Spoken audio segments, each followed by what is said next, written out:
하나님이 주시는 말씀으로 위로받고 은혜받아 다시 한번 감사를 드리며 새해를 소망을 가지고 시작하기를 축복합니다.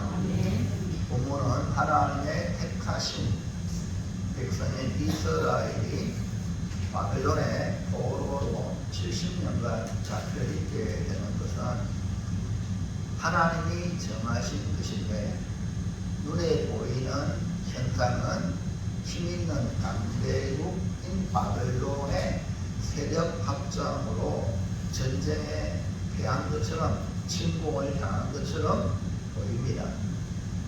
옛날에는 각 나라마다 자기들이 믿는 신들이 있는데, 전쟁에서 승리하고 패하면 신들이 승리했다, 또 우리 신이 패했다, 이렇게 알고 있어가지고 승리한 나라는 상대방의 패한 나라의 신전에 들어가서 그 신을, 우상을 가지고 갑니다.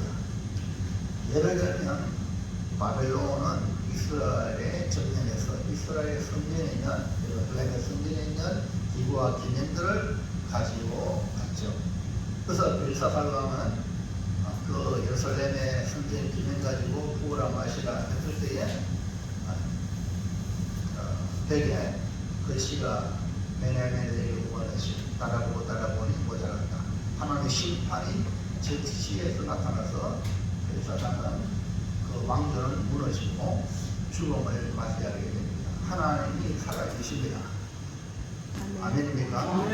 눈에 보이는 힘 있는 자들의 역사를 써가는 것 같지만 하나님이 살아계십니다. 이걸 믿는 사람이 누구냐? 성도입니다. 불신자들은 몰라도 우리 성도가 하나님을 인식해요. 살아계신 하나님 앞에 오늘 예배드리는 이 시간인 줄로 믿으시기 바랍니다. 그래서 전리품을 가지고 가는 것처럼 이방 나라의 전쟁도 승리한 나라가 패한 나라의 우상들을 전리품으로 가지고 가서 자기들의 승리를 자축하고 자기들이 믿는 신이 힘이 세다 하면서 축제를 벌이는 것입니다. 그러나 하나님의 백성 이스라엘은 하나님께 범죄하였기 때문에 하나님이 심판하사 징계하사 이방의 나라를 사용한 것 우리가 말입니다. 그래서 바벨론으로 포로로 잡혀가게 되는 것입니다. 이것이 믿음의 눈입니다. 오늘 이런 믿음의 눈이 열려야 우리나라 역사를 풀 수 있습니다. 지금의 현상을 볼 수가 있습니다. 이거 없이 인간적인 세력 다툼으로만 본다면 여러분 큰 불신자나 마찬가지 오산입니다. 거기에 우리가 휩쓸려가지고 좌우에 싸우면 나라는 망합니다. 그렇기 때문에 여러분이 정신 똑바로 차리고 교회 때문에 성도들 때문에 하나님이 보시는 백성을 통해서 이 나라가 지키고 보호받는 걸 믿으시기 바랍니다. 하나님은 언제나 예비드린 자가 없다면 이 나라는 그냥 북한과 같이 그냥 사회주의로 넘어가게 된다는 겁니다. 여러분이 올바로 하나님 앞에 믿음에 서면 이 나라를 지켜줄 줄로 믿습니다. 그게 아멘. 오늘 우리가 당하는 것보다 100배나 이 고통스러운 역사의 현장에서 하나님은 말씀하고 있습니다. 이스라엘이 망하지 않고 세워지는 이유가 하나님의 섭리입니다. 2000년 동안 나라 잃어버리잖아요. 하면 그만 역사 속에 사라질 텐데 지금도 이스라엘이 우리나라의 독립과 함께 나라가 세워진 겁니다. 이것이 하나님의 섭리이기 때문에 그렇습니다. 오늘 우리는 고난이 있을지라도 절대로 망하지 않습니다. 다 같이 시작. 고난이 있을지라도 절대로 망하지 않는다. 시작. 고난이 있을지라도 절대로 망하지 않습니다. 아멘입니까? 이 반석에 내 교회를 세우리니 음부의 권세가 이기지 못한다. 우리가 주님의 교회 안에 들어왔다면 고난이 있을지라도 절대로 망하지 않는다. 반드시 하나님 나라가 승리할 줄로 믿습니다. 2024년을 견뎌내고 이겨왔던 우리들에게는 새로운 해인 2025년이 기다리고 있습니다. 새해는 마냥 즐거울 수 없는 일들이 우리 앞에 예고되고 있습니다. 대통령의 탄핵이 헌법재판소에서 인용되든 기각되든 혼란으로 인하여 어려움은 예견할 수가 있습니다. 그럼에도 불구하고 우리에게 소망이 있습니다. 왜? 우리는 이 땅에 속한 사람이 아니라 하늘의 시민권을 가진 성도이기 때문에 그렇습니다. 하나님의 백성이요 하나님의 시민권을 가진 성도이기 때문에 성경 말씀을 우리에게 말씀합니다. 합력하여 모든 것이 합력하여 선을 이루시는 하나님의 손길이 있기 때문에 그렇습니다. 한 해를 마무리하면서 새해를 맞이하는 우리가 받아야 될 말씀, 그것은 감사와 소망입니다. 그래서 넘어가서 제목을 같이 한번 드리겠습니다. 시작. 은혜와 감사는 소망입니다. 은혜와 감사는 소망이다 라는 제목을 받아서 은혜 받고 감사해서 소망인 새해를 맞이하는 복된 성도들 다 되시기를 축원합니다. 축복합니다. 자, 첫 번째 볼까요? 하나님의 은혜는 무엇으로 표현됩니까? 네, 은혜와 감사는 소망이라고 했는데 먼저 하나님의 은혜를 받아야 되죠. 하나님의 은혜를 받기 위해서는 하나님의 은혜가 무엇으로 나타나는가 이걸 알아야 하나님의 은혜구나 라고 고백할 수 있겠죠. 우상을 섬기는 것은 이방 나라가 해왔던 것들이지만 이스라엘은 하나님을 섬기는 백성입니다. 그런데도 이스라엘 백성은 유혹을 받아 이방의 우상을 섬기다가 결국은 하나님의 심판 채찍을 받은 겁니다.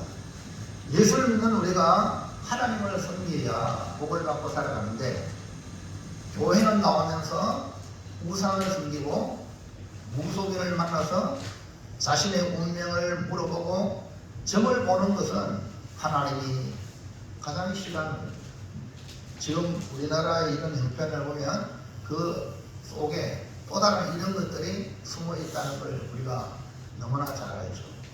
참 대통령이 될 사람이 손바닥에 무속인이 왕자 적어준다고 이걸 갖다가 보이니 여러분 지도자가 어떻게 되겠습니까?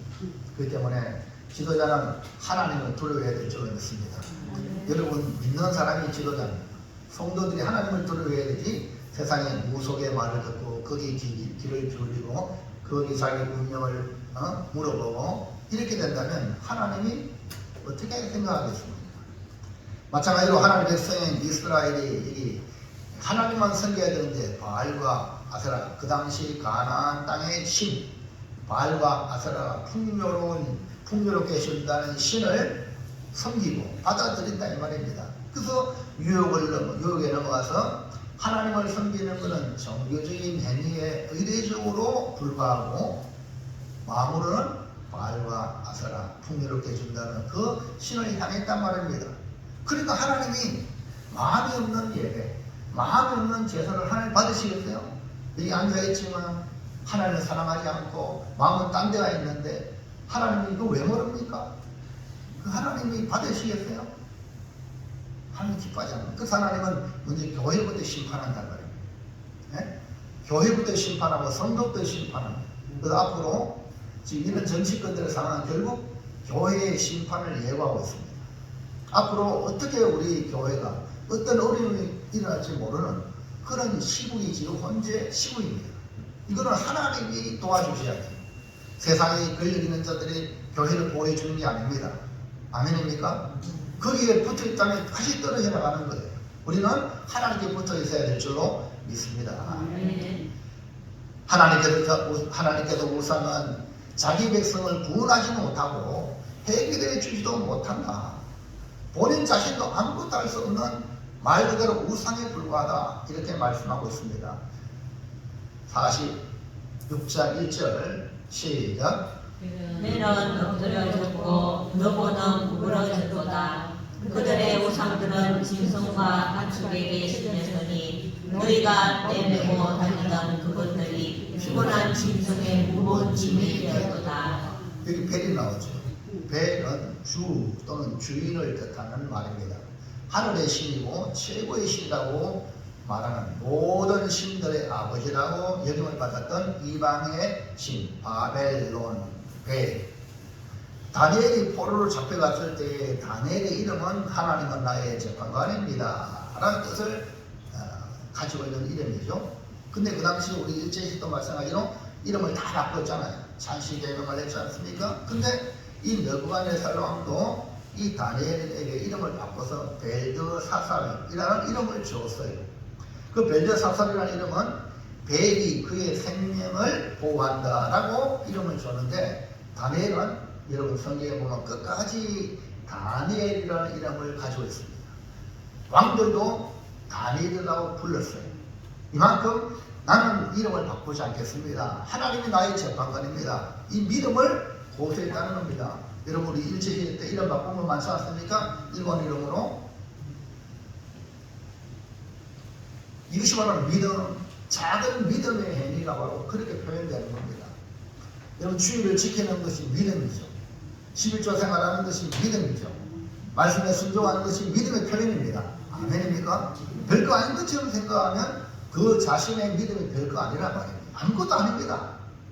그러니까 순도가 있는 정말 믿음의 그 100% 순도의 믿음이 역사하는 것이 썩혀버리면요 아무런 일이 일어나지 않는 거죠. 마지막 심판을 견디는 것은 바로 100% 믿음의 사람만이 이겨낼 줄로 믿습니다. 또 여기 누보는 말하는 자, 대변자, 그러니까 대변자의 대변인, 대통령실의 대변인, 국민의힘의 대변인, 또 더불어당의 대변인, 이런 식으로 대변자라는 의미인데 지혜와 문학을 관장하는 신이라고 합니다. 바벨론의 왕들 중에 이 느부갓네살처럼 자기 이름을 느보를 더하여 자신에게 신적인 권위를 부여하고 자기를 가시하기도 했다 이 말입니다. 그러나 최고의 신이라고 불리는 벨이 엎드러졌다. 느보가 우그러졌다. 이 말은 전쟁의 포로가 되어 무릎을 꿇고 머리를 조아리는 신세가 되었다는 말입니다. 그래서 짐승과 가축에 신령하는 신세, 그렇게 추앙하던 그 우상을 짐승의 짐에다가 신령하는 신세가 되었다. 자, 2절 말씀 시작.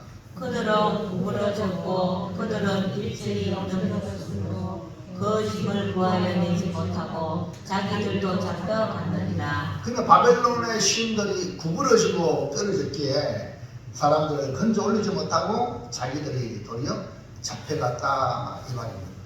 우상들이 사람들을 구원하기는커녕 짐승과 가축의 수레에 잡혀가는 꼴이 된 것입니다. 하나님은 자기 백성을 우상을 의지하거나 우상을 믿으면 안 된다는 것을 이 결과적으로 예언하고 우리가 하나님을 끝까지, 다시 말해 어떤 어려움이라도 바벨론의 포로의 상황이 있더라도 하나님을 섬겨야 한다는 것을 보여주고 있습니다. 우리가 섬기는 하나님은 우리에게 은혜를 베풀어 주신다 이 말입니다. 그럼 그 은혜가 어떻게 무엇으로 표현되는가? 1절 1번 선택받은 야곱의 집. 하나님의 은혜가 뭐냐? 이렇게 말하면 하나님의 은혜는 내가 하나님께 선택받았다. 여러분 선택받은 것을 믿으시기 바랍니다. 우리 특별히 칼빈의 가르침을 우리가 따르지 않습니까? 가장 중요한 건 선택이, 하나님의 선택은 하나님의 주권을 말합니다. 그러니까 하나님의 주권적 섭리 가운데 우리가 하나님의 백성으로, 하나님의 자녀로, 성도로 선택을 받았다. 내가 천국을 선택한 게 아니고 내가 예수 믿기로 작정한 게 아니라 알고 보니까 하나님 먼저 나를 선택했다. 그 선택이 결국 내 믿음의 고백으로 나온 거라는. 아멘입니까? 그래서 여러분들이 아무리 발버둥 치고 도망가려고 해도 택한 백성은 언제나 마지막에 돌아옵니다. 그게 아멘. 여러분 아무리 신앙생활 잘한다고 해도 하는 택한 백성이 마지막에는 떠나간다는 거예요. 네? 이것이 뭡니까? 하나님의 선택에 이것이 관계된 겁니다. 하나님 선택된 백성은 아무리 발로 잡고 아무리 해도 돌아온다는 거예요. 자, 46장 3절 보세요. 시작. 야곱의 집이여 이스라엘 집에 남은 모든 자여 내게 들을지어다. 뇌에서 태어남으로부터 내게 안겼고 태에서 남으로부터 내게 옮긴 자여. 자, 여기 먼저 야곱의 집이라고 했잖아요. 야곱의 집. 또 뒤에는 이스라엘 집이 나오지만 야곱의 집이나 이스라엘 집이나 똑같은 의미인데, 여러분 이스라엘은 이전의 이름이 야곱이었어요. 네? 그러니까 야곱이 천사와 실험에서 승리하여 얻은 이름이 이스라엘. 하나님과 겨루어 이긴다. 그러니까 이스라엘은 승리의 이름입니다. 그래서 지금 여러분 역사 속에서 패한 같지만 이스라엘은 또 일어나고 또 일어나고 옥두기처럼 승리할 수밖에 없다는 거죠. 그래서 하나님이 야곱에게 이스라엘아, 너는 이스라엘이 하리라 해서 그 야곱이 이스라엘이 되고 그 이스라엘이 지금의 이스라엘 나라가 된 것입니다. 그래서 이 야곱의 집이라고 말하는 것은 야곱은 하나님이 택한 사람이다. 야곱이라면 여러분 딱 야곱 말고 또 생각나는 게 뭡니까? 야곱과 에서가 형이잖아요. 형이 맏아들인데 먼저 나왔는데 하나님은 에서는 미워하고 야곱은 사랑했다. 이게 하나님 주권이 결국 그의 인생에서 대부분 에서는 하나님 역사에서 사라지고 그 못난 야곱이 하나님의 나라의 백성이 되지 않습니까? 그것이 뭐냐? 하나님의 택한 하나님의 선택이라는 것을 보여주고 있는 것입니다. 이사야 41장 8절 9절 시작. 그러나 나의 종 너 이스라엘아, 내가 택한 야곱아, 나의 곧 아브라함의 자손아, 내가 땅 끝에서부터 너를 붙들며 땅 모퉁이에서부터 너를 부르고 내게 이르기를 너는 나의 종이라. 내가 너를 택하고 싫어하여 버리지 아니하겠다 하였노라. 하나님은 이미 태중에 있는 야곱을 택하고 사랑하셨습니다. 이것이 뭐냐? 하나님의 은혜다. 그러니까 우리는 시작부터 은혜요, 과정도 은혜요, 마침표도 은혜로 구원받는 겁니다. 가장 먼저 은혜는 눈에 보이는 그 무엇이 아니라 우리가 알기 전에, 깨닫기 전에 거의 아는 가운데 나 같은 죄를 택하여 하나님의 자녀 삼으신 것, 이것을 믿으시기를 바랍니다. 우리가 아직 죄를 있을 때에 하나님의 사랑을 보여주셨죠. 2000년 전에 하나님 아들 땅에 보내주시고 십자가에 죽게 하십니다. 2000년 전에 일어나는 사건, 나를 사랑하신 사랑을 이미 2000년 전에 완성하시고 복음을 오늘 통해 우리가 듣고 우리가 구원받아 하나님의 자녀가 되었다. 이것이 뭡니까? 하나님의 선택, 하나님이 나를 택했다. 이것이 뭡니까? 은혜다. 은혜가 뭡니까? 은혜가 뭐예요? 하나님 나를 택했다. 아멘입니까? 그런데 내게 뭔가 있어가지고 그걸 은혜라고 생각하는 것은 2차적 문제예요. 은혜가 뭐냐?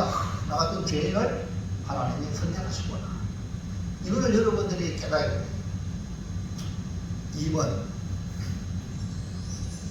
복 받은 남은 자. 하나님 은혜가 또 어떻게 표현되냐면 복을 받았다. 복을. 하나님 은혜 받은 자는 복을 받습니다. 그 복이 뭐냐? 남은 자. 끝까지 남아있는 것. 다시 말하면 다 배워가지고 그루터기가 있는 겁니다. 이것이 남은 자예요.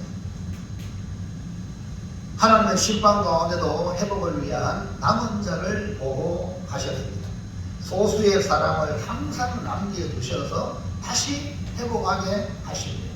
여러분 잘 알지 않습니까? 히틀러가 완전히 유대인들을 다 학살하고, 히틀러만 학살했잖아. 없애려고 했는데 그 히틀러가 생각하는 그 생각대로 되지 않냐고 하나님은 같은 독일의 사람 중에 그 어떤 사람을 통해서, 신들러라는 사람을 통해서 그 독일인들에게 하는 행위가 악하게 보이고 유대인들이 학살당하는 것도 모르고 가스실에 들어가는 것도 모르고 아이와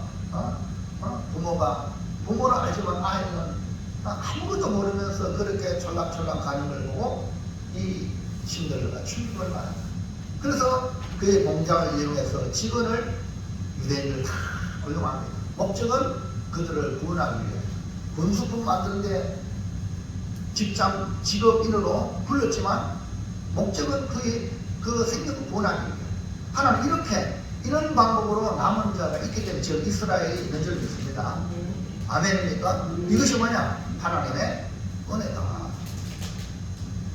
이 시대에도 남은 자가 뭐냐? 혈통적으로 이스라엘 민족이 아니라 하나님이 구원할 자가 선택받은 오늘 저와 여러분이 유대인이 아니지만 하나님의 택함으로 복음을 믿어서 여러분이 하나님의 자녀가 되는 거예요.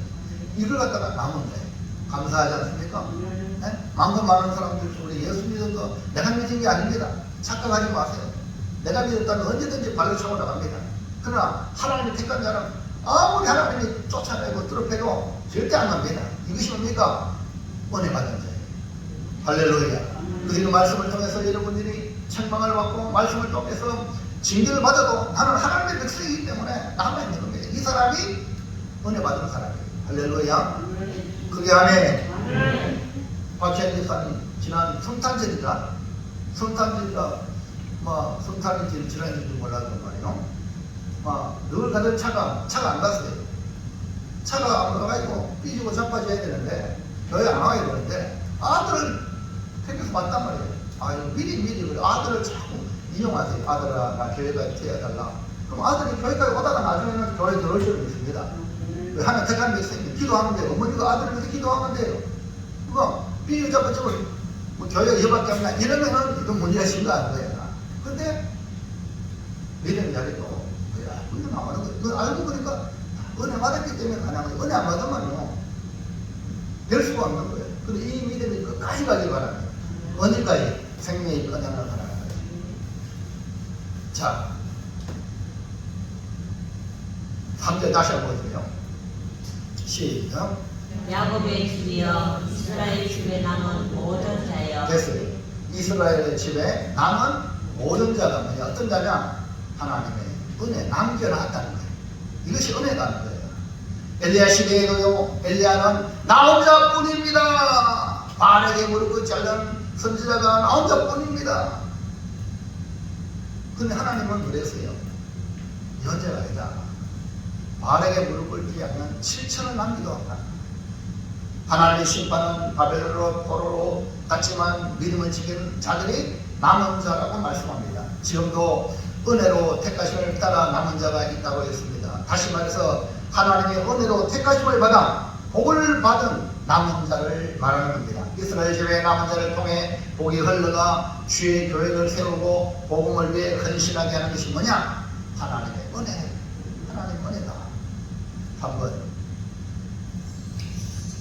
사랑 입어 안기고 엎친 자. 하나님의 은혜가 이제 우리에게 가장 이제 느낌으로 와 닿는 게 뭡니까? 사랑을 입게 하죠. 우리를 사랑하셨다. 사랑을 입었다.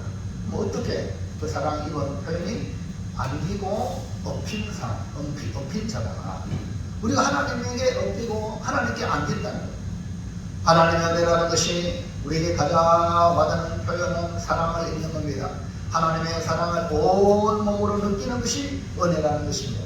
사랑을 입는 표현이 하나님께 안기고 하나님께 엎인 자라는 겁니다. 아이가 어머니 품에 안기고 어머니 등에 엎인 모습이 가장 안정된 모습으로 받아들이듯이 하나님의 은혜의 편을 안기고 엎인 것으로 표현하고 있습니다. 하나 물어보겠습니다. 여러분은 부모에게 혹은 할머니 등에 엎여본 사람이 있으면 손 들어가요. 이상하네. 네? 다 뺐어요? 진짜로? 기억나요? 야, 머리가 돼. 나는 이걸 보면 나도 분명히 엎였는 것 같은데 기억이 안 나. 내가 지 혼자 큰 줄 알아. 안기고 엎였다는 걸 기억이 안 나지요? 내가 기억 상실이 좀 걸렸나?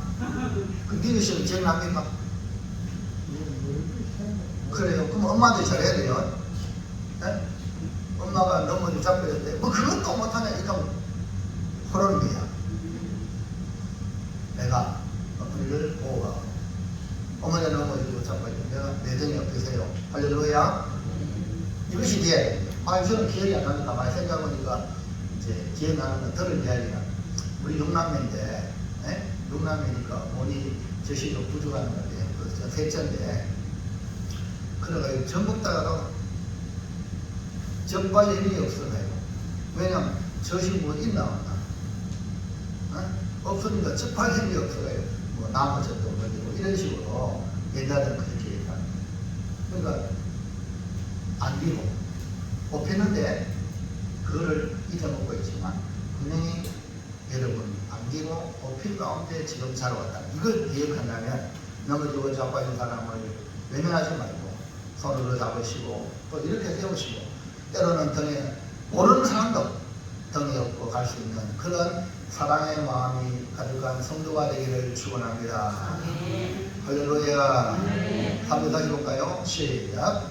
야곱의 주여 이스라엘 집에 남은 모든 자여 내게 들을지어다. 태에서 태어남으로부터 내게 안겼고 태에서 나무로부터 내게 업히는도여.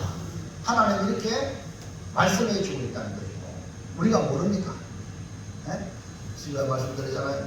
까마귀 잊어버렸다. 이거를 부지런히 자식들에게 얘기를 해줘야 돼요. 하나님도 말씀하고 있잖아요. 안기고 업힌다. 이런 얘기를 부지런히 해줘야 아이들이 자라면서 내가 이렇게 자랐구나. 그러면 부모님은 연세가 되면서 연로해진대요. 그러면 자녀가 공평하게 되는 것이 바로 효도죠. 하나님의 뜻하신 연애요. 하나님의 복을 받은 남은 자에게 베푼 것이 하나님의 은혜입니다. 하나님의 은혜는 삶의 시작부터 표현되는 것이 뭐랍니까? 안김과 업힘이다. 아이가 태어나서 안기고 업히는 것으로 사랑을 느끼는 겁니다. 사랑을 느끼는 것이 바로 은혜입니다. 요즘에는 뭐 아이들 낳으면 바로 격리시키가 있고 한번 안기고 싶어도 못 안겨. 지가 나와도. 그래 좀 좋은 사람은 한번 안아볼래요. 이제 안아볼래요. 걔가 안아보는 거예요. 그리고 또 어머니의 모유가 얼마나 좋습니까? 모유는요 안으면서 아이와 접촉이 되거든요. 근데 우유병 깨아가 있고 용문차 따고 맞죠? 이게 뭡니까? 그러니까 거리감이 생기는 거예요. 그래서 지혜로운 어머니는 비록 모유를 못 주고 이걸 주다가 안아가면 안아가지고 주는 일이 바로 지혜로운 어머니 심장을 느끼게 만드는 거예요. 할렐루야. 그게 아멘. 오늘 여러분 말씀의 젖을 지금 어머니 품에 안기듯이 주의 품의 말씀을 받으시기를 주님의 이름으로 축원합니다. 이 말씀 듣는 시간에 여러분들이 주님의 심장을 뛰는 심장을 느끼시기를 축원합니다. 그러니까 이렇게 사랑을 느끼는 것이 뭐냐? 은혜가 하나님은 이스라엘을 안고 어복으로 사랑을 표현했다는 것입니다. 오늘 우리는 부모에게 안기고 업혀서 지금까지 왔는데 이것이 하나님의 은혜요 하나님의 사랑입니다. 여러분 넘어가서 모래 위에 발자국을 아십니까? 옆에 보이죠? 어느 날 밤에 한 사람이 꿈을 꾸었습니다. 그는 꿈속에서 예수님과 함께 해변을 따라 걷고 있었습니다. 그때 하늘이 스크린처럼 지나온 삶의 순간들이 영화처럼 펼쳐집니다. 자신의 인생이. 근데 거기에 모래 위에 두 사람의 발자국이 있었습니다. 그 중에 하나는 그의 것이고 다른 하나는 주님의 발자국이었습니다. 그는 모래 위에 길게 펼쳐진 발자국을 보다가 어느 순간 오직 한 사람의 발자국만 있는 것을 보았습니다. 그때 그는 그의 삶을 회상해 보니까 가장 절망적이고 가장 슬펐던 순간이었습니다. 그래서 주님께 항의하듯 물어봅니다. 주님, 제가 주님을 따르면 항상 저와 함께 하셨다고 말씀하시지 않았습니까? 주님은 저와 동행하셨습니다. 근데 제 삶의 가장 어려웠던 순간에 왜 이게 내 혼자만 걷도록 발자국 하나밖에 없느냐? 어찌 된 일입니까? 제가 주님을 가장 필요로 할 때 왜 주님께서 저를 떠나셨습니까? 이해할 수 없습니다. 라고 말을 했습니다. 이때 주님께서 말합니다. 나의 소중한 정말 소중한 아이야. 나는 결코 너를 떠난 일이 없었단다. 네가 고통과 환난을 당하는 시간에 그 모래 위에 한 발자국이 있는데 그것은 내가 너를 업고 걸었기 때문이란다. 여러분 가장 힘든 순간 우리가 헤쳐나가는 것이 아니라 주님이 우리를 하신다. 그러므로 우리가 지금 믿음으로 살아가고 생명을 부지하고 있는 자체가 하나님의 은혜요. 올 한 해의 마지막 주일을 하나님께 드리는 것이 은혜임을 기억하시기를 축복합니다. 자, 둘째로 하나님께 감사하는 이유는 무엇입니까?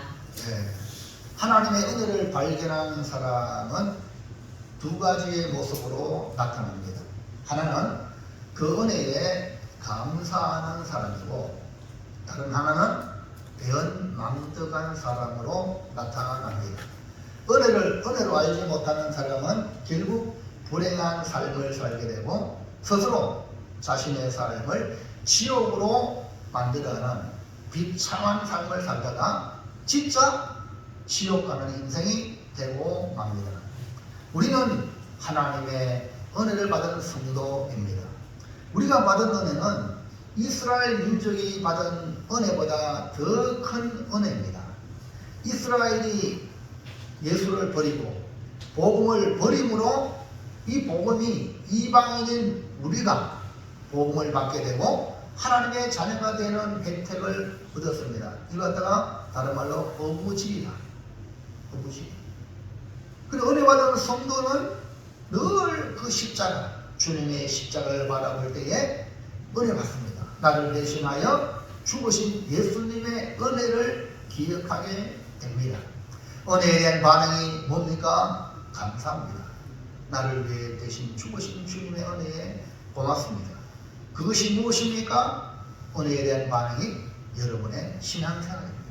예배가 바로 신앙생활, 삶이 신앙생활. 바로 뭡니까? 은혜 받았기 때문에 믿음 생활을 하는 겁니다. 아멘입니까?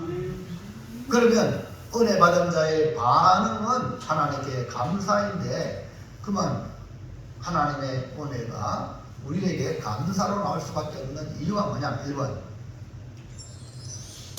노년과 백발이 되도록 부모시.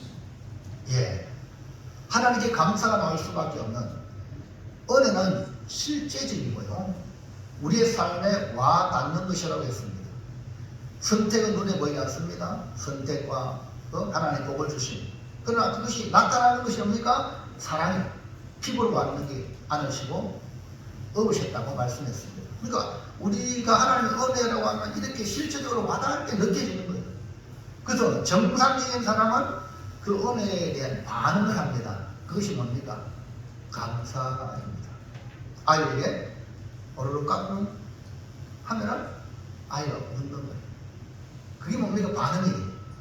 우리 신앙인들은 뭡니까? 은혜 받음으로 인하여 나타나는 반응이 감사. 그래서 이런 감사를 잃어버리면 신앙생활은 끝납니다. 그 감사의 이유는 뭡니까? 노년과 백발인데도 나를 품으시는 하나님이 계시다는 것. 믿기 때문에 감사합니다. 감사합니다. 4절 보세요. 4절 시작. 너희가 노년에 이르기까지 내가 그리하겠고 백발이 되기까지 내가 너희를 품을 것이라. 내가 지었은즉 내가 얻을 것이요 내가 품고 구하여 된다. 이 말씀에 우리가 위로받지 않습니까? 세상 사람들은 이것이었기 때문에 노후를 생각하기 위해서 이 방문 저 방문을 총동원해서 그래도 불안합니다. 근데 오늘 우리는 이 말씀을 통해 볼 때 걱정할 게 없다는 걸 발견합니다.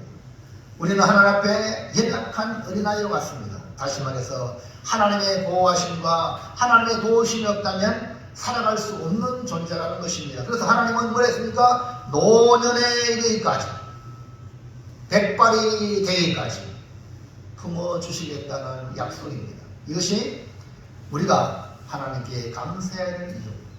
아무것도 없어도 하나님 감사합니다 라고 고백할 수 없는 이유. 우리 하나님이 노년이 되기까지 백발이 되기까지 이 말 끝까지 책임져 주신다는 거 아닙니까? 너무 감사하잖아요. 자, 2번 하나님이 지으셨기에 얻고 품고 구하시. 하나님께 감사할 이유는 나는 어떤 존재냐? 나의 존재는 하나님이 나를 지었다는 거예요. 그러면 지으신 하나님이 나를 책임지는 거예요. 하나님께서 태어나면서부터 노년에 이르고 백발에 이르도록 품겠다는 것은 내 인생을 책임지겠다는 약속인데 그 이유가 뭡니까? 하나님 나를 지었다는 거예요. 그러면 여러분 좀 배짱을 가지세요. 하나님 나를 지었으니까 누가 나를 책임져? 하나님이 책임진다는 거예요. 여러분 이 확신을 가지시기 바랍니다. 여러분 부모가 대받지 않습니까? 자녀를 결혼했는데도 불구하고 끝까지 책임지는 부모 아닙니까? 육신의 부모도 그런데 하나님은 더 확실하게 책임진다는 거죠. 부모가 자식을 책임지는 사람을 갖다가 모성애와 부성애로 표현할 수 있습니다. 이런 모성애는 너무나 잘 알지만 부성애는 눈에 보이지 않는 아버지의 사랑을 그린 것인데 이 조창인의 소설에 보면 아빠 가시보기를 아십니까? 넘어가서 한번 읽어볼까요? 시작. 가시고기는 참 이상한 물고기예요. 엄마 가시고기는 알들을 낳은 후에 어디론가 달아나버려요. 알들이야 어찌되든 상관없다는 뜻이지요. 아빠 가시고기가 혼자 남아버리고죠. 알들을 먹으려고 달려드는 다른 물고기들과 목숨을 걸고 싸운답니다. 먹지도 잠을 자지도 않은 채 열심히 지켜내고 아빠 가시고기 덕분에 새끼들이 무사히 알에서 깨어납니다. 아빠 가시고기는 그만 죽고 말아요. 새끼들은 아빠 가시고기의 살을 뜯어먹고 우럭우럭 자라납니다. 결국 아빠 가시고기는 뼈만 남게 됩니다. 가시고기, 아빠 가시고기의 사랑. 이 땅의 모든 아버지의 마음, 이 아빠 가시고기의 사랑을 누가 알려줘야 되냐? 엄마 가시고기가 알려줘야 되는데 엄마 가시고기를 도망갔어. 한 사람의 이 부자간의 이야기를 그린 겁니다. 하나님을 아버지라고 부르는 이유가 우리를 지으셨기에 끝까지 책임지시기 위해 독생자를 보내어 나를 위해 십자가에 내어놓으신 그 사랑이 아닐까요? 자, 4절 보세요. 다시 시작. 너희가 노년에 이르기까지 내가 그리하겠고 백발이 되기까지 내가 너희를 품을 것이다. 내가 지었은즉 내가 먹을 것이요 내가 품고 구하여 이르리라. 나를 지으셨기에 하나님은 업어주시고 품고 구하여 내신 사랑이 우리에게 은혜로 다가옴을 느끼는 자가 감사하는 것은 너무나 당연한 것입니다. 감사하는 자에게 내일에 대한 소망이 있습니다. 그러므로 하나님께 감사하는 이유를 잃어버리지 말고 그 사랑, 그 은혜를 날마다 발견하고 감사함으로 내일을 선물 받는 귀한 성도가 되시기를 바랍니다. 마지막 셋째로 은혜와 감사로 소망을 가지려면 어떻게 해야 합니까? 은혜와 감사는 결국 소망의 열매를 이어야 되고, 이 말은 다른 말로 말하면 우리가 신앙생활을 은혜와 감사로 하면 천국의 소망을, 천국을 얻게 된다. 그런데 신앙생활은 은혜에 대한 감사, 이 생활이 신앙생활인데 이런 사람에게 천국을 선물로 준다는 것인데요. 우리는 소망의 빛이 있으면 어떤 어려움도 이겨냅니다. 여러분, 질을 실어내는데 빛이 완전히 차단된 상자, 그리고 바늘구멍만한 그런 구멍이 빛이 들어가는 상자에 각각 먹을 것을 두고 질을 실어냈습니다. 빛이 완전히 차단된 상자에 넣어둔 질은 오래지 않아서 죽고 말았어요. 배고파서 죽은 게 아니라 먹을 것이 많이 있습니다. 그러나 바늘만한 구멍에 빛이 들어오는 상자에 넣은 지는 빛이 없는 상자에 넣은 지보다 12배 오래 생존했다는 연구 보고서입니다. 그러니까 요즘 경제가 아니라 경제가 더 중요한 것이 소망입니다. 할렐루야. 미래에 대한 소망을 가져야 돼요. 비전을 가져야 돼요. 이걸 제시해 주는 게 뭐냐? 지도자인데, 경제가 안 좋으면 지도자가 내려온다. 이게 지금 세상의 사람들이요? 아닙니다. 미래를 제시하지 못하는 지도자는요, 백성들을 어렵게 만들었어요. 그러니 백성들이 지금 시찰해야 돼. 밥만 주고 돈 25만 원 준다, 100만 원 준다, 와 찍어준다. 이건 망합니다. 곧 망합니다. 여러분 세상에는 공짜가 없습니다. 공짜를 좋아하면 그 민족은 망합니다. 공산주의 보세요. 안 되잖아요. 그럼 여러분이 기억하세요. 공짜는 없다. 따라하세요. 세상에는 공짜가 없다. 좀 더 쉽게 정심은 공짜가 없다. 어디 교회 나오실 때 정신 먹잖아요. 바깥부터 해야 돼. 공짜 얻어보려면 평생 인생이 어려워져. 그 사람들이 모이면 나라는 망합니다. 뭐라도 내가 대가를 지불해야겠다. 이런 마음으로 여러분 살아가시기를 주님의 이름으로 축원합니다. 그래서 12배 오래 살았다는 거예요. 당시 이 실험을 진행했던 심리학자들은 이렇게 결론을 내렸습니다. 완전히 밀폐된 상태에 갇힌 지들은 절망 때문에 빨리 죽을 거. 그들은 심리학자들의 연구 보고서입니다. 절망 때문에 빨리 죽을 거. 다른 상자 속 지들은 작은 빗줄을 보면 희망을 잃지 않았기 때문에 오래 생존했다. 분명히 말씀드립니다. 그 상자 안에 먹을 것이 있다 없다? 있어요. 먹을 것이 다 줬어. 그러니까 먹을 것만 있다고 사는 게 아니란 말입니다. 아멘입니까? 비록 먹을 것이 없어도 우리 조상들 어려운 시기를 지나왔지 않습니까? 아이들에게 소망을 걸고 모든 것 교육시키고 자기 안 먹고 아이들을 위해서 투자하는 우리 민족의 우리 선배 어른들의 그 정신 때문에 대한민국이 이렇게 된 겁니다. 아멘입니까? 물론 그놈 하나님의 은혜가 임했지만 이해가시겠죠? 이해갑니까? 그러니까 여러분들은 이 소망, 희망을 잃으면 끝나는 거예요. 희망이 있어야 되고 소망이 있어야 돼요. 밖으로 나갈 수 있다는 소망의 빛이 이처럼 중요한 걸 보여줍니다. 현실이 비록 어렵고 고되더라도 소망이 있으면 살 수 있고 버틸 수 있습니다. 우리 예수 믿는 자에게는 그 소망의 빛이 가장 강렬한 빛이 천국 아닙니까? 그 천국에 소망이 없는 인생은 아무리 세상에 막 배 터지게 먹어도 끝나는 겁니다. 그게 아니란 말입니다. 그래서 소망이 보이지 않으면 모든 것이 무너진다. 자포자기하는 순간 생명력이 급속도로 감소합니다. 세포가 죽기 시작합니다. 그래서 왜 사람들이 은퇴하면 박살을 내느냐? 그것 때문에 여러분 이 일이 있잖아요. 여러분 일할 수 있다는 게 축복인 줄 믿으시기 바랍니다. 끝까지 일을 포기하지 마시기 바랍니다. 네? 일 안 하고 먹으면 좋겠다. 그 생각 빨리 버리시기 바랍니다. 죽도록. 예, 신앙생활도 마찬가지입니다. 어떤 걸 은퇴했다고 휴일에도 옳게 안 나오고 11조 3일도 안 하고 충성도 안 하고 나는 은퇴했는데 뭐 소수가 죽는 겁니다. 망하는 겁니다. 은퇴라는 것은 내가 내 거리와 이런 포기하더라도 내 할 일을 한단 말입니다. 아멘입니까? 이게 뭡니까? 자기를 살리는 거예요. 여러분 동네 도시에 나가면요 노인들 구름만 빼고 폐지 주는 사람 맞죠? 그 사람 봤을 때 불쌍하다 느끼는 사람 많을 건데 아닙니다. 그 폐지 주는 것으로 그의 생명을 이루어가고 그 폐지 주는 사람이 이 역시 학교에 장학생들 돈 없는 사람들을 공부하라고 장학금 내주고 이런 거 들어보셨습니까? 우리 성도들 중에 이런 성도 있어가지고 우리 교회 앞으로 미래를 위해서 건축 논다고 헌금도 드리고 이런 사람들이 성도들이 부지기수로 늘어나길 바랍니다. 그래야 미래가 있습니다. 아멘입니까? 왜 일합니까? 돈 있다고 일 안 합니까? 아닙니다. 끝까지 내가 움직일 수 있도록 하는 건 뭡니까? 그 사람의 소망의 삶이에요. 교회 와서도 여러분요 뭐라도 하시기 바랍니다. 그게 아멘. 그 사람이 뭡니까? 복 있는 사람이에요. 자포자기하면 끝납니다. 세포가 죽어 세포가. 근육이 빠집니다. 그러면 나도 일어서도 못해. 절망은 죽음에 이르는 병이라는 표현은 단순히 문학적 표현이 아니라 실제입니다. 절망하면 아무리 모든 그런 것이 있더라도 끝나는 거예요. 절망이 아니라 소망을 얻기 위하여 여러분 삶이 은혜입니다.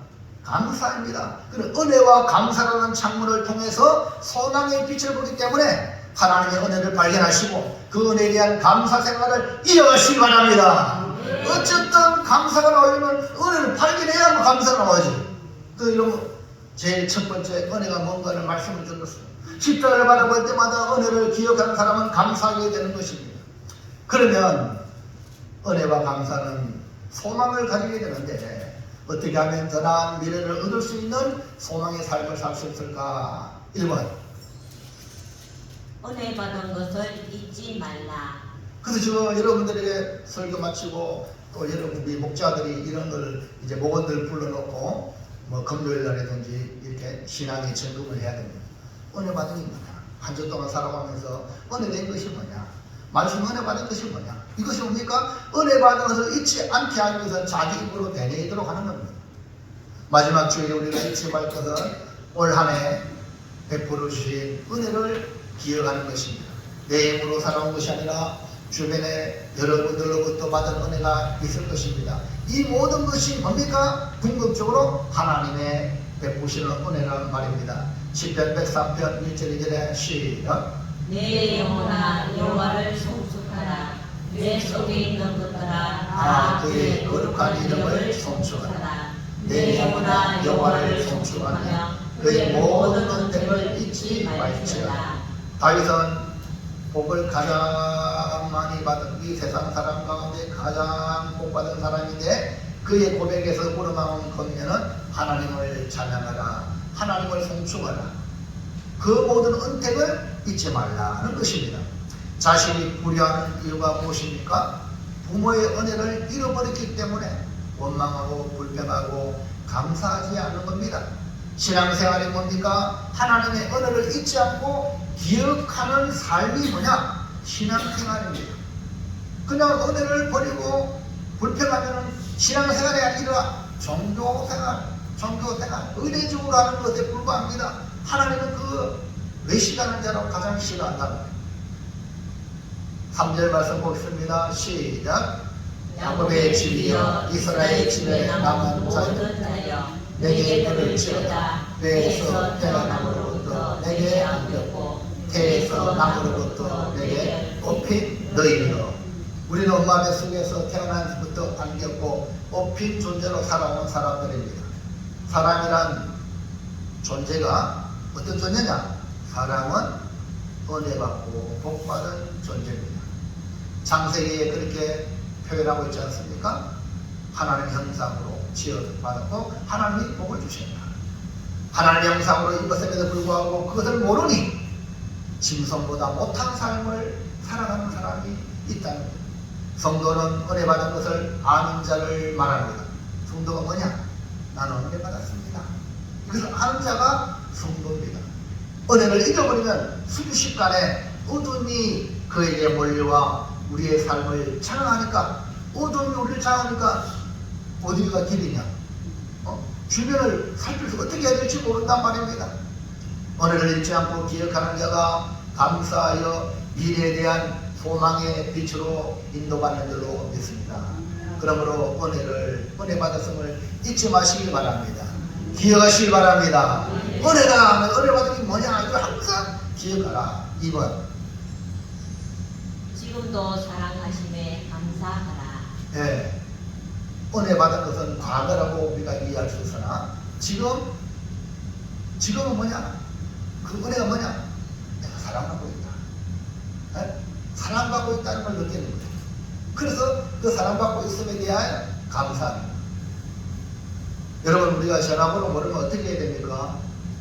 전화를 걸어야 되는데 전화번호를 몰라. 그럼 어떻게 해야 되죠?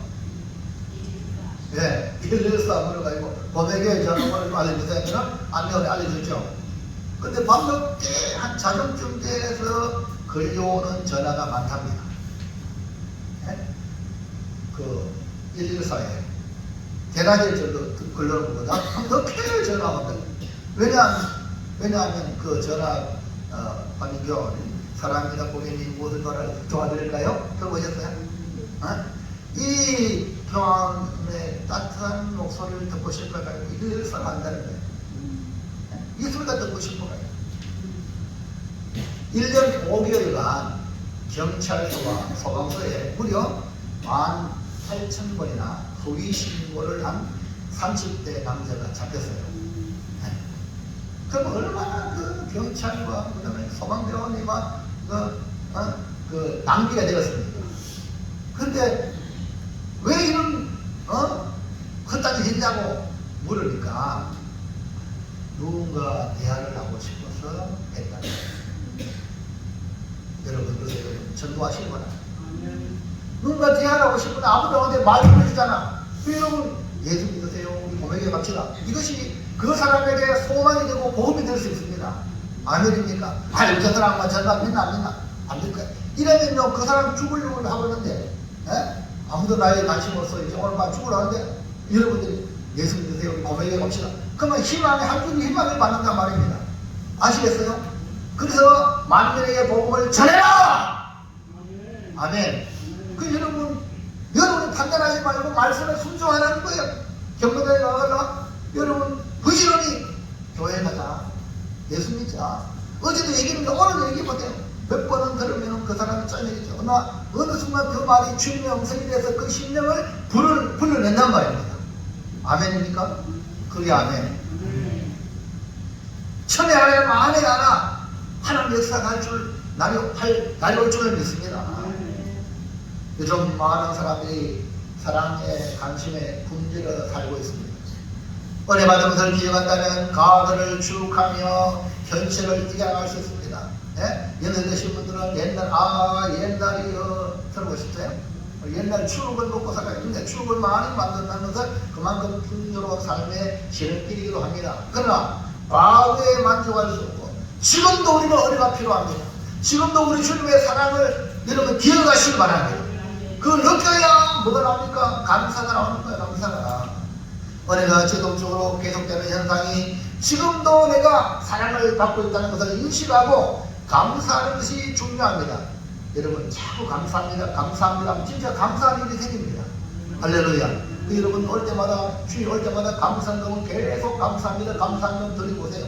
감사한 일이 생긴다니까. 또 내 입으로 스스로 감사합니다. 감사합니다. 계속 감사가 일부터 보세요. 그러면요 여러분 인생이 감사 인생이 될 줄은 믿습니다. 미국을 우리 예를 들잖아요. 미국 사람들은 커피 드실래요? 커피 먹고 싶어? 아유 고맙습니다. 땡큐. 안 먹을래? 아유 고맙습니다. 땡큐. 요 땡큐. 안 먹습니다. 그것도 감사하잖아요. 모든 말끝마다 감사가 나오니까 지금도 계속해서 미국이 지금 세계의 그런 나라, 강국이 되고 있지 않습니까? 여러분 강한 사람이 되길 원합니까? 입에 감사가 붙길 바랍니다. 생활에 감사가 되길 바랍니다. 그게 아멘. 그게 아멘. 왜 아멘을 하면서요? 꼭 하락해야 합니까? 에? 입에 감사가 붙길 바랍니다. 그럼 다 바로 아멘 나와야 돼요. 할렐루야. 그게 뭡니까? 복이 아닙니다. 받아들인다는 거예요. 그러면요, 첫 번째로 목사님을 도와주는 거예요. 두 번째로 여러분이 복되고 하나님이 그 말 듣고 영광을 받습니다. 영광 받으면 하나님 여러분을 복 주시는 거예요. 자, 3절 시작. 야곱의 주여 이스라엘 집에 남은 모든 자여 내게 벌을 지어다. 배에서 태어남으로부터 내게 안겼고 태에서 남으로부터 내게 업힌 너희여. 여기 태어나면서부터 태에서 남으로부터라는 표현은 하나님의 은혜가 지금도 현재 진행형이다 이 말입니다. 지금도 계속해서 여전히 사랑하고 계시다는 표현입니다. 비상계획으로 대통령이 탄핵되고 대통령 그런 내린 국무총리가 탄핵되고 또 탄핵되어 세계가 우리나라를 우려스럽게 보는 현실로 답답한 형국이지만 여전히 하나님의 사랑이 계속됨을 믿고 감사를 잃어버리지 마시기 바랍니다. 그게 아멘. 이럴수록 하나님께 감사합니다 말을 계속 하시기 바랍니다. 그러기 위해서 성경을 여시기 바랍니다. 성경을 열어야 하나님의 말씀을 들어야 하나님의 은혜를 느끼게 되고 지금도 사랑받고 있음을 인식할 때 자연스럽게 우리 입술에 감사가 흘러나오게 됩니다. 감사는 떠난 미래로 향하게 길을 인도하고 소망의 빛을 비춰준다는 것 기억하시기 바랍니다. 마지막 3번 하나님의 약속을 믿고 소망하라. 예, 마지막으로 은혜를 잊지 말라. 그 다음에 하나님의 살아있음을 감사하라. 더 나아가서 하나님의 약속을 믿고 소망하라. 하나님 내게 은혜를 베푸셨고 지금도 사랑하고 계시기에 감사합니다. 감사하시기 바랍니다. 동시에 앞으로도 은혜 베푸시고 사랑하신다는 걸 그 약속을 믿고 소망하시기를 바랍니다. 현실에서 들려오는 아우성과 간식에 집에 나가지 말고 그래도 감사하면서 하나님의 약속을 듣고 붙잡으시기를 바랍니다. 하나님의 말씀은 우리를 소망으로 인도합니다. 4절 말씀 다시 보겠습니다. 시작. 너희가 노년에 이르기까지 내가 그리하겠고 몇 발이 되기까지 내가 너희를 품을 것이라. 내가 지었은즉 내가 품을 것이요 내가 품고 구하여 내리라. 바벨론 포로 70년의 삶은 한평생이 포로가 되는 겁니다. 어린아이가 포로로 잡혀가서 평생 포로 생활이라는 말입니다. 그럼에도 불구하고 야곱의 집이 남은 자는 절망하지 않고 포기하지 않고 믿음을 지켜냈습니다. 그 대표적인 인물이 누구냐? 다니엘입니다. 다니엘은 청소년 때 포로로 잡혀갔지만 그 다니엘은 뜻을 정하고 자기 믿음을 지키기 위하여 뜻을 정하고 앞으로 30일 동안 다른 신에게 기도하면 사자굴에 들어간다! 이것을 알면서도 하나님께 감사하며 창을 열어 예루살렘 향하여 기도하며 소망을 가졌던 사람입니다. 그 결과 다니엘은 왕조는 망하고 3번이나 바뀌어도 여전히 다니엘은 총리로서 사명을 감당하여 성경은 말하기를 은총을 입은 자이다. 다니엘은 은총을 입은 자. 그 환경은 포로 생활인데 은총을 입으니까 그 나라의 총리가 왕조는 하나는 망해도 계속 총리로 하나님의 뜻을 이어갔던 그래서 하나님의 계시를 받은 사람이 되었다는 말입니다. 사랑하는 성도 여러분, 은혜와 감사로 살아가는 사람에게 소망이 있습니다. 지금 현실은 암울하지만 베푸신 하나님의 은혜를 잊지 말고 지금도 여전히 살아가심을 깨닫고 감사로 마감하고 감사로 문을 열어 새해를 소망으로 받으시기를 축복합니다. 결단합니다. 다같이 큰 소리를 읽습니다. 시작. 은혜와 감사는 소망입니다. 지난날 베풀어 주신 은혜를 잊지 말고 지금도 살아가심에 감사로 살고 하나님의 약속을 믿고 소망하겠습니다. 자, 그 노란 글씨 있는 걸 다시 한번 읽습니다. 시작. 은혜와 감사는 소망입니다. 은혜를 잊지 말고 감사로 살고 소망하겠습니다. 아멘입니까? 오늘 말씀의 핵심을 다시 한번 짚어줍니다. 제가 삼행시로 앞서도 머리글자 외치면 그리 따라합니다. 큰 소리로 읽으셔야 돼요. 내 것으로 만드셔야 돼요. 은혜를 잊지 말고 감사로 살고 소망하겠습니다. 그래서 은감소 세 글자로 외우면 은혜를 잊지 말고 감사가 달고 소망하겠습니다. 이 말씀으로 2020년 마지막까지 여러분들이 이 말씀을 기억하고 성부 영신 예배를 또 감사로 하나님께 맞이하고 새해를 맞이해서 2025년도 소망의 한 해로 만들어가는 기본을 닦는 감사하는 성도가 되시기를 축원합니다. 기도합니다. 하나님 감사합니다. 오늘도 2024년 마지막 주일을 당했지만 여전히 주님의 은혜의 말씀으로 우리 마음에 감사가 일어나게 하시고 동시에 소망을 가질 수 있도록 걸어가심을 감사합니다. 우리 연로한 우리 성도도 많습니다. 연약한 성도도 많습니다. 그렇지만 우리 주님이 강하시고 우리 주님이 길이 되고 진리가 되고 생명